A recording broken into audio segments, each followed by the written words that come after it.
Então, a igreja passará ou não pela grande tribulação?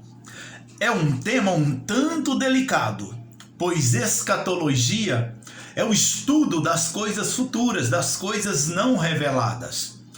E cada um tem um pensamento, uma maneira de pensar.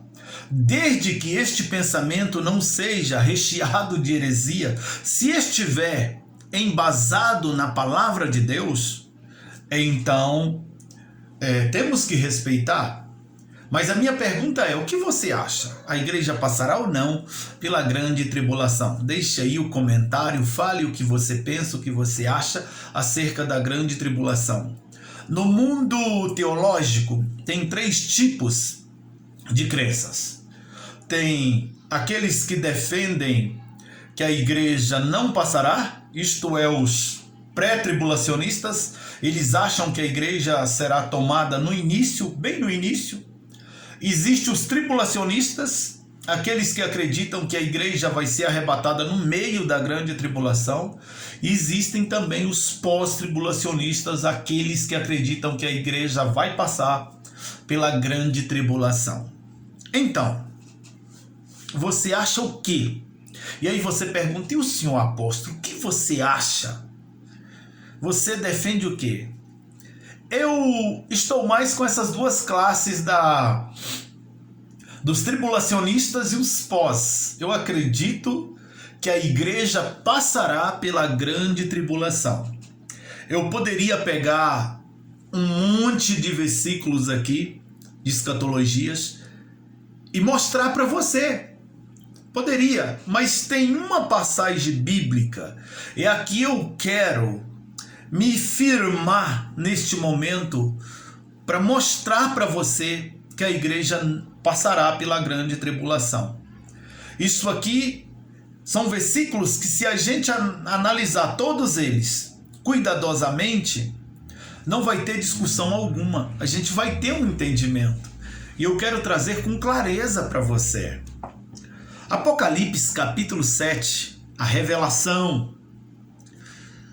Apocalipse 7, versículo 9, está assim, ó. Depois disso olhei, e diante de mim estava uma grande multidão, que ninguém podia contar, de todas as nações, tribos, povos e línguas em pé diante do trono e do Cordeiro, com vestes brancas, e segurando palmas, e clamavam em alta voz: a salvação pertence ao nosso Deus, que se assenta no trono, e ao Cordeiro. Vai vendo, João agora ele tem uma visão de uma multidão incalculável, com vestes brancas diante do Cordeiro. Estava lá todos os povos, todas as línguas, tribos, nações, todo mundo lá. Não dava para contar. E João viu. E esse povo estava dizendo: a salvação pertence ao nosso Deus. Versículo 11. Todos os anjos estavam em pé ao redor do trono dos anciãos e dos 4 seres viventes. Eles se prostraram com o rosto em terra diante do trono e adoraram a Deus, dizendo: amém, louvor e glória, sabedoria, ação de graça, honra, poder e força. Então, houve uma adoração, e no início desta adoração, uma palavra selando tudo que Deus fizera. Amém, louvor e glória, sabedoria, ação de graça, honra, poder e força. Amém, está selado. Olha só: sejam ao nosso Deus para todo sempre. Amém. Versículo 13, preste atenção no versículo 13, Apocalipse 7, 13. Então um dos anciãos me perguntou: quem são estes que estão vestidos de branco e de onde vieram? Quem são estes? Respondi: Senhor, tu o sabes. E ele disse: estes são os que vieram da grande tribulação e lavaram as suas vestes e as alvejaram no sangue do Cordeiro. Por isso eles estão diante do trono de Deus.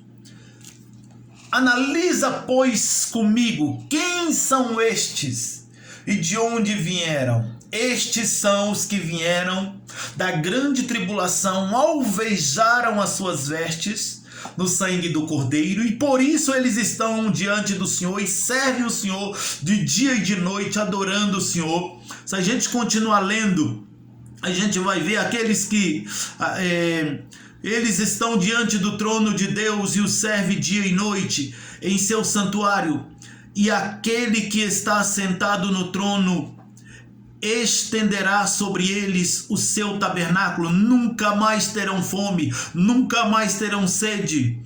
Não os afligirá o sol, nem qualquer calor abrasador, pois o Cordeiro que está no centro do trono será o seu pastor. Ele os guiará às fontes das águas vivas, e Deus enxugará dos seus olhos todas as lágrimas. É a promessa que nós estamos guardando. Quem são estes e de onde vieram? São os que vieram da grande tribulação e alvejaram as suas vestes no sangue do Cordeiro. Nós estamos na dispensação chamado graça. Graça. Favor imerecido, ou eu defino como a dispensação da oportunidade. Analisa comigo. O sangue de Jesus tem validade para perdoar pecado, para apagar da memória de Deus pecado na dispensação da graça. Se pegarmos nenhuma outra dispensação, começa lá na primeira dispensação da inocência, quando o homem peca, Deus faz o quê? Que entra na dispensação da consciência, aí Deus mata um cordeiro e faz um vestimenta para o homem, para a mulher, porque estavam nus. E aí depois vai vindo as outras dispensações, vem dispensação do governo humano, patriarcal, e a gente vai vendo o sacrifício de animal, enfim, na dispensação da graça. O sacrifício foi o Cordeiro Pascual, Jesus Cristo derramou seu sangue, apagou da memória de Deus os nossos pecados. Somos hoje salvos. Fomos lavados e remidos no sangue do Cordeiro. E após a dispensação graça, que vinha arrebatamento, após isso, o homem não terá mais o sangue de Jesus como o seu protetor o seu guarda-chuva que irá apagar da memória de Deus os pecados. O homem terá que pagar com seu próprio sangue, quando passar essa dispensação graça, que vinha arrebatamento, que vai vir a perseguição da igreja, o período curto do reino, o governo do anticristo. Então, enfim, é nesta dispensação que o sangue de Jesus tem validade para invalidar os nossos pecados. E essas pessoas que estavam diante do trono do Cordeiro, uma quantidade enorme de gente, povos, línguas, todas as tribos, nações reunidas, tudo estava lá. O povo que teve as suas vestes limpas, alvejadas no sangue do Cordeiro. Então a igreja passará. Eu não posso te afirmar se é na metade ou se é no final, mas a igreja passará pela grande tribulação. E vou dizer algo aqui neste momento que às vezes vai soar para muitos como heresia, mas pense o que você quiser. Pense o que você quiser. Existe irmão nosso em algum lugar do mundo que estão vivendo já a grande tribulação. Tem missionários, eu já vi vídeo em países asiáticos, de missionário que o soldado pega na sua cabeça, no seu cabelo, e pega uma faca cega e coloca no seu pescoço, uma faca sem corte, e fala: renuncia a Jesus ou tu morre. E ele fala, eu não renuncio Jesus. E ele começa a cortar e vai cortando. E o sangue renuncia Jesus e ele vai sufocando com o sangue dizendo, eu não renuncio. Eu já vi pessoas adorando a Deus. Não me lembro agora o país. Por ser cristão. Foi feita uma fogueira agora, isso no ano de 2019. E foi empurrando as pessoas. Renuncia a Jesus e elas não, bendito o nome do Senhor. E elas sendo queimadas, vivas, glorificando o bendito nome do Senhor. Já teve cabana em outros países, com missionários e os santos reunidos adorando a Deus. Eles atearam fogo e foram mortos queimados. Missionários que tiveram as suas pernas quebradas. Missionários que têm a sua cabeça aberta. Eles pegam aquele ferro de furar a alavanca, e algum nome assim, aquele ferro que usa na roça, eles pegam e cravou na cabeça e tirou todos os miolos. Simplesmente porque eles estavam pregando o evangelho. Isso é grande tribulação ou não? Nós estamos num país livre, onde você pode ter todas as Bíblias em todas as traduções se você quiser. Existe país aí que não pode. A Bíblia é contrabandeada, é levada escondido para lá. As pessoas estão sofrendo.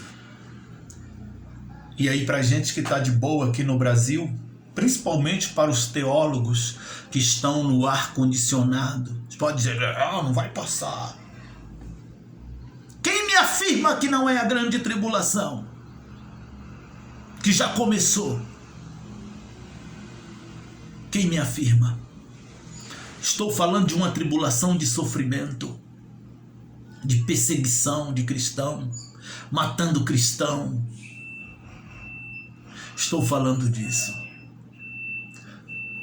Tudo aponta para a volta do Messias. E ele vai voltar. Ele vai voltar. A igreja vai ser tomada. A igreja será arrebatada. Mas a Bíblia fala assim, olha, não se assuste. Colossenses deixa claro, não se assuste, porque acerca daquele dia, não se assuste, não se preocupe. Olha o que a Bíblia diz, olha, vamos ver 2 Tessalonicenses, Colossenses não, 2 Tessalonicenses, capítulo 2, versículo 3. Não deixe que ninguém os engane de modo algum, não deixe que ninguém vos engane de modo algum. Antes daquele dia virá apostasia, e então será revelado o homem do pecado, o filho da perdição. Estamos vivendo ou não dias de apostasia? O que é apostasia? Abandono da fé. Nunca houve na história um abandono da fé igual agora.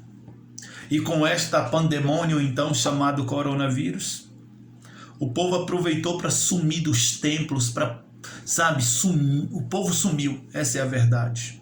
A apostasia reinou. Antes daquele dia primeiro vai ter apostasia, a revelação do homem do pecado. Em breve o homem do pecado será revelado. Embora, em breve. Jesus Cristo está voltando. Jesus virá tomar a sua igreja, arrebatar, tirar a igreja dessa terra. Em breve isto irá acontecer. Vai vir de duas formas. A Bíblia fala que ele virá até as nuvens. As trombetas irão soar, tocar. Aqueles que estão alinhados com os céus, eles irão subir de encontro ao Senhor. Isto é uma vinda invisível. Ninguém vai ver. Apenas aqueles que estão. O arrebatamento, eu posso estar conversando com você, eu estando alinhado com o céu, de repente eu vou desaparecer, de repente a sua filha está no berço desapareceu sua esposa, seu marido desapareceu, o avião caindo, o carro desgovernado, os trens saindo da linha porque os pilotos foram arrebatados, e os noticiário a todo momento, e sabe, avisando, olha, sumiu uma multidão de pessoas em tal lugar, sumiu em todo lugar, sumiu em tal lugar, sumiu. Daqui um pouco vai ver aquelas igrejas que o povo não estava alinhado com os céus, aquela tristeza, e de repente os desviados vão começar a dizer, foi Jesus que voltou, Jesus voltou, Jesus voltou. E aí vai vir um sistema governamental mundial proibindo, sabe, pronunciar acerca de Jesus. Vai começar uma perseguição, aí já não tem nada a ver com essa grande tribulação, as pessoas estão confundindo, a confusão que o povo fala é nisso aqui, essa perseguição aqui, que é o preparo para Israel, que é filho da promessa, a oportunidade para Israel. Aí o que acontece? Virá esse governo, essa ordem mundial. O povo fala assim, não, mas o governo único, deixa eu te falar uma coisa, vai ter, um filho da perdição vai manifestar tal. Mas é tão simples governar o mundo, tão simples. Viu a pandemia? Um vírusinho. Usa máscara, o mundo inteiro usou. Usa álcool em gel, o mundo inteiro usou. Tira máscara, o mundo inteiro tira. Então vai ser fácil governar. Esse coronavírus foi mostrando, é fácil. Quando vir uma ordem mundial, não se fala, ninguém vai falar. Não veio decreto, não abre igreja, ninguém abria. Deixa eu te dizer, eu não violo as leis do meu país, mas todo decreto que fere os princípios em Deus, eu prefiro obedecer a Deus do que a homem.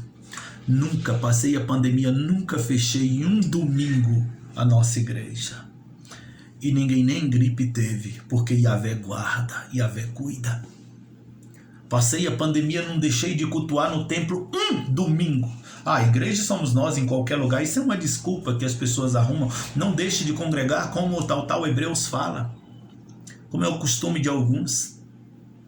Mas será que igreja somos nós? Somos sim. A minha casa nós temos uma igreja, todo dia a gente ora em família, a gente tem nosso culto doméstico, a gente lê a Bíblia, a gente faz isso em casa. Mas tem muita gente que tem essa desculpa e não faz isso em casa. Então sua casa não é igreja. Você precisa estar assim congregando. Mas deixa, não é esse assunto que eu estou falando sobre o sistema de governo, que é fácil manipular. Bastou dizer, usa máscara, o mundo inteiro usou. Faça isso, o mundo inteiro faz. Aí vai vir uma ordem, olha, esse sumiço está relacionado aos crentes, os desviados já estão dizendo, sabe? Então vamos proibir, não fala mais esse nome. Vai começar a perseguição. A primeira vinda, ele vem de uma forma invisível, vem para o seu povo, aqueles que estão alinhados com os céus. Aquelas pessoas que estão alinhadas com os céus, aí ele virá para essas. Vinda invisível. E terá uma segunda vinda. Isso vai ter um processo de Israel vai ser massacrado, vai ser pisado, Israel vai ter que reconhecer que o Cristo é o Messias. Principalmente o judeu ortodoxo que não acredita no Messias, porque existe dois judaísmos, o ortodoxo e o messiano. O messiano acredita e vai abolindo muitas coisas, mas já tem o ortodoxo. Então o que acontece? Esse povo vai ser pisoteado, porque é filho da promessa. E aí vai ter uma outra vinda. Todo olho verá o Filho do Homem vindo sobre as nuvens, e ele mandará os seus anjos pegar os seus escolhidos nas quatro extremidades da terra. Isto significa uma vinda especial para Israel. Todo olho vai ver. Então você que é judeu, se eu não for nessa, eu vou na outra. Se você não ir no arrebatamento agora, dificilmente você conseguirá